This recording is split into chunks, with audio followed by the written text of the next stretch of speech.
नमस्कार, मैं हूँ श्रेया, आपकी एआई एंकर। आप सभी लोगों का दस्तक न्यूज में स्वागत है। आप देख रहे हैं दस्तक न्यूज का व्हाट्सएप बुलेटिन। तो चलिए शुरुआत करते हैं आज के बुलेटिन की।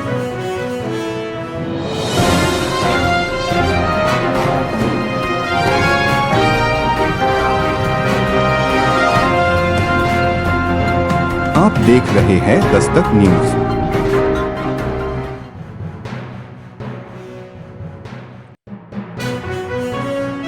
21वीं शताब्दी के युवा की स्थिति चुनौतीपूर्ण है। आज युवा स्पीड का हिस्सा बन चुका है। परिणाम यह है कि देश में युवा तो है, किंतु स्पीड ने उनमें से युवापन को समाप्त कर दिया है। सोशल मीडिया पर अधिक रहने के कारण युवा को फैंटेसी में जीने की आदत हो गई है। फैंटेसी का भारत युवाओं का भारत नहीं हो सकता। नए विचार और आदर्श उनकी आशाओं के केंद्र में नहीं है। हमें रूढ़िवादी युवा नहीं चाहिए। नवीन विचारों के निर्माता ही युवाओं के सच्चे आदर्श बन सकते हैं। आज का युवा प्रतिस्पर्धा में उलझा हुआ है। श्रेष्ठ कॉलेज में पहुंचने के लिए भी वह प्रतिस्पर्धा से जूझ रहा है, जबकि बेहतर शिक्षा मिलना तो उसका अधिकार है, जो उसे बिना प्रतिस्पर्धा के मिलना चाहिए। हमें इतने अधिक बेहतर कॉलेज और विश्वविद्यालय बनाना चाहिए कि उसे बिना प्रतिस्पर्धा के अच्छी शिक्षा प्राप्त हो।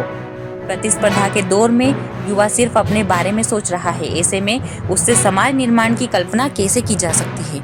युवाओं को यह समझना होगा कि सिर्फ मत डालना या चुनाव दलों के झंडे उठाना ही लोकतंत्र नहीं है, बल्कि युवाओं को अपने आचरण से ही लोकतांत्रिक बनना होगा।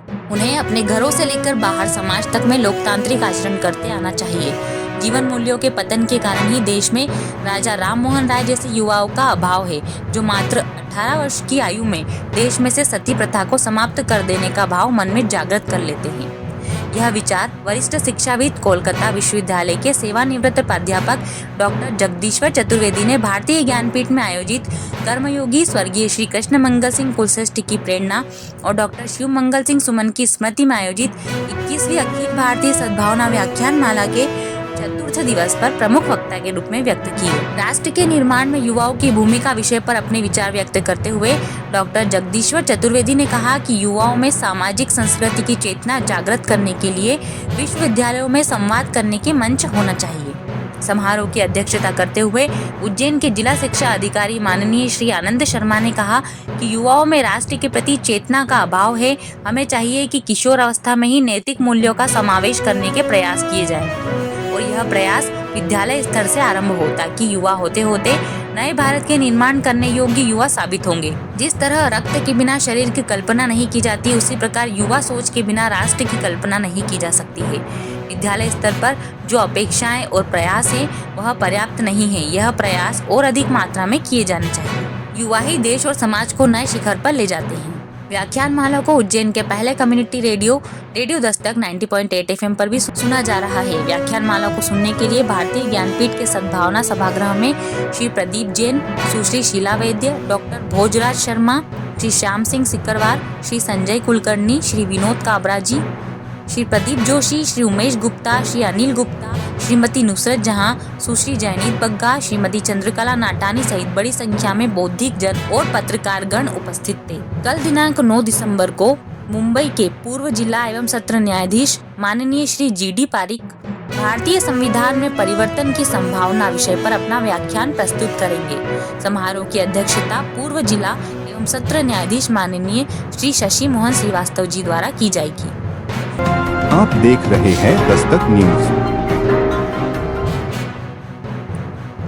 मध्य प्रदेश संस्कृति विभाग एक शिवलिंग का निर्माण करवा रहा है। शिवलिंग को भोपाल के कलाकारों द्वारा पूर्ण रूप दिया जा रहा है। लौह शिल्प के माध्यम से महाकाल लोक में 21 फीट ऊंचे बनने वाले इस शिवलिंग को तैयार किया जा रहा है। इस शिवलिंग में लगाए गए प्रत्येक शिवलिंग पर नाग देवता भी बनाए गए हैं। 12 ज्योतिर्लिंगों में से एक श्री महाकालेश्वर ज्योतिर्लिंग की तरह ही इसे भी दक्षिण मुखी के रूप में स्थापित किया गया है। पूरी तरह तैयार होने के बाद यह हरिफाटक ब्रिज से भी विहंगम स्वरूप में नजर आएगा। इसे बनाने का कार्य अंतिम चरण में है। पूरा तैयार होने के बाद आसपास आकर्षक विद्युत सज्जा भी की जाएगी। इसी माह इसका कार्य पूरा होने की संभावना है। इसके बाद नए वर्ष से यह आम लोगों को पूर्ण स्वरूप में देखने को मिल सकेगा। देख रहे हैं दस्तक न्यूज। बाबा महाकाल की भस्म आरती में प्रतिदिन हजारों भक्त आते हैं और महाकाल से प्रार्थना करते हैं। इसी कड़ी में आज महाभारत सीरियल में दुर्योधन बने अर्पित राका और दूसरी बार बनी महाभारत के डायरेक्टर सिद्धार्थ तिवारी ने बाबा महाकाल की आरती में सम्मिलित होकर अपने आप को धन्य माना। भस्म आरती के दौरान वे बाबा की भक्ति में लीन दिखाई दिए और उन्होंने कहा कि बाबा महाकाल ने तो बिना मांगे बहुत कुछ दिया है। वहीं डायरेक्टर तिवारी ने कहा कि शिव शक्ति सीरियल के पहले से हमारी इच्छा थी बाबा महाकाल के दर्शन की, आज वह पूरी हुई है। अभी आप सुन रहे थे आपकी एआई एंकर श्रेया के साथ दस्तक न्यूज का व्हाट्सएप बुलेटिन। अगर आपको पसंद आया हो तो लाइक शेयर कमेंट जरूर करें। हमारी और भी खबरों को पढ़ने के लिए dastaknews.com को लॉगिन करें। आज दीजिए इजाजत, आपकी डिजिटल एंकर श्रेया को धन्यवाद।